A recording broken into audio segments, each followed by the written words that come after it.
د تېرو څو میاشتو نه په میډیا کې یو خبر ډېر زیات ګرځي او دا خبر رښتیا هم دی. خبر دا دی چې د امریکا پخوانی صدر بایدن هغه چې کوم دی د کینسر په مرضیا باندې اخته دی او داسې قسمه کینسر ورته لګېدلی دی د هغې هېڅ یو قسمه علاج هم نشي کېدلی.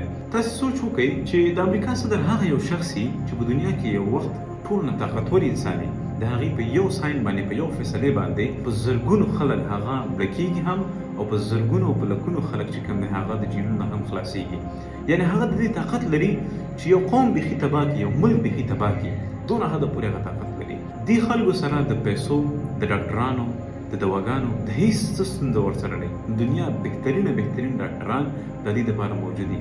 دغه شانتې د دنیا ټول نه بهترینه هسپتالونه او دواګانې دې لپاره موجود دي. تاسو په دنیا کې ټول نه بهترین یو هسپتال وښایئ هغه هم دې لپاره موجود وي او دغه شانتې د پیسو خو ورسره هیڅ کمی نه. خو کله چې یو انسان ظلم شروع کړي الله تعالی بیا دغسې قسمه مرستیا باندې رانیسي بیا او خپله هغه بدله ترې اخلي.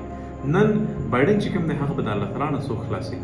دی په غزا کې تقریبا څه د پاسه 80,000 مرګونه وکړي انسانانو پکې مړه کړل. په تېرو 16 لسیزو کې په تاریخ کې دا اولنی ځل دی چې 80,000 شاوخوا مرګونه کېږي او په دې کې د 15,000 نه زیات صرف بیا ماشومان او هغه هم داسې ماشومان چې سنایپرانو قصدن په سینه باندې ویشتي په سرونو باندې ویشتي په لیزري ټوپک باندې او دغه شانتې ډېر په یعنې قصدن هغه ماشومان یې مړه کړي. تر دې پورې دونه ماشومان چې د 10 کالو نه هم کم وروڼه خو دې ظالمانو دی په یو ځای باندې د یهودو سره هغه خلک یې ټول مړه کړل. او د څه معلوماتو مطابق باندې موږ په میډیا کې دا خبره ډېر زیات اورو چې دا مړي تقریبا 15,000 شاوخوا خلک دي او 80,000 شاوخوا خلک دي. خو د څه معلوماتو مطابق باندې دا مړي تقریبا د 6 لکو نه هم زیات دي. بعضې ماهرینو دا ویلي دي. والله اعلم حقیقت په دې کې څه شی دی خو زما په خپله دغه یو فکر دی چې دا مړي چې څونه موږ ته په میډیا کې ښکاري چې دا 80,000 شو دا شو دا حقیقت نه دی.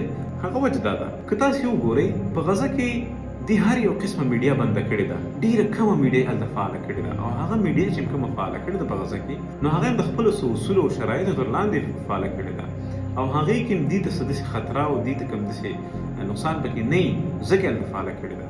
هغه میډیاګانې چې کوم مثال په طور باندې ډېر زیات لږ خبرونه لږ ښه طریقې سره خپروي دونه پکې څه پټوي نه هغه یې وختي بند کړي. الجزیره چې کوم دی هغه په غزا کې بنده کړې ده بیخي دی بلکل یې بنده کړې یو دفتر یې د هغې نه دی پرېښودی د وخت سره ولې ځکه چې هغه لږ تر لږه صحیح خبرونه هغه میډیا ته لږ روباسي. بیا دغه شان دی که تاسې وګورئ صحافیان په سلګونو صحافیان چې کوم دی په غزه کې دا تر اوسه پورې شهیدان کړي دي ولې چې دې میډیا ته دا خبر ورنه کړي. او دې سره سره چې کوم یونایټډ نیشنز والا خلک دي یا نور قسمه داسې ادارو یا ان جی اوز والا خلک دي کوم چې دا سرویس کوي یا مثال په طور نور کارونه داسې کوي هغې دې ته پرېږدي نه چې دا ریسرچ صحیح طریقې سره وکړي چې دا څونه خلک مړه شوي دي او بلکې ریسرچ صحیح طریقې سره وشي.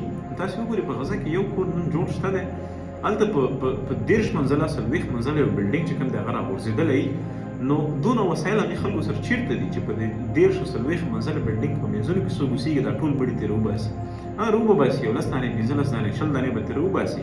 خو چې کوم خلک په دې اولني 3 او 4 5 او 6 داسې چتونو کې وو نو هغه به دې څوک روباسي. خبره دا ده چې دا کوم خبر چې موږ په میډیا کې اورو چې 80,000 خلک مړه شوي دي نو دا 80,000 خلک نه دي دا په لکونو کې د دې تعداد دی خو تر اوسه پورې څوک پرېښودل شوي نه دي دې خبرې ته د هر چي شي حسابي وکړي هغه ته.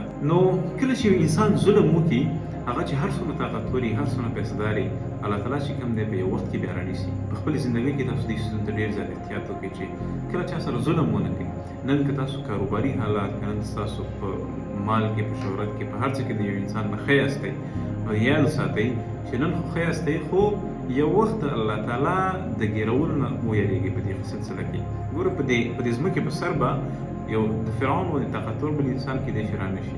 فرعون یو داسې طاقتور انسان و چې د هغې ته هېڅوک نشي رسېدلی. ګوره نن موږ وایو چې مثال بایډن طاقتور دی یا مثال ډونالډ ټرمپ طاقتور دی دیم اکثره فیصلې په خپله نه کوي دیم اکثره فیصلې د نورو خلکو په ویناګانو باندې کوي د نورو خلکو په خوښه کوي او ډېر ډارونه هم دی لري دي چې کله د سټیج ته کله راځي دی په خپله نشي راتلی د بوټونو باندې نه راځي دا چې کوم دی یو څوک وي د دې تر شا د سر د پاسه یو بل سر وي چې هغه یې راولي.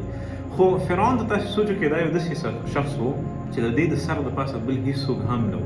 دا د امریکا ډیموکراسي نه وه چې مثال په طور باندې اسې مخې ته یو بوډاګۍ کې نولي په هغې باندې ټولې فیصلې کوي خو نور فیصلې د بل شی نه. فرعون یو آزاد خیاله او دغه شانتې یو خودمختار انسان یو طاقتور انسان و. خو چې کله د الله تعالی سره هغې مخه راغلله او مقابله یې ورسره وکړه او ظلمونه یې شروع کړل. الله تعالی داسې تباه کړه چې هېڅ نوم یې نن نشته. دغه شان تاسې وګورئ نمرود ته وګورئ. نمرود یو طاقتور بادشاه، خو الله تعالی چې کله خپل طاقت ښوده نو په یو ماشي باندې مړ کړ. نو دا خلک دي، بایډن دی، ټرمپ دی، بل دی دا چې نن څونه هم ظلمونه وکړي خو په خپلو سترګو به تاسو هر یو شخص بیا ووینئ انشاءالله چې الله تعالی څنګه د مسلمانانو بدله د دې خلکو نه بېرته اخلي.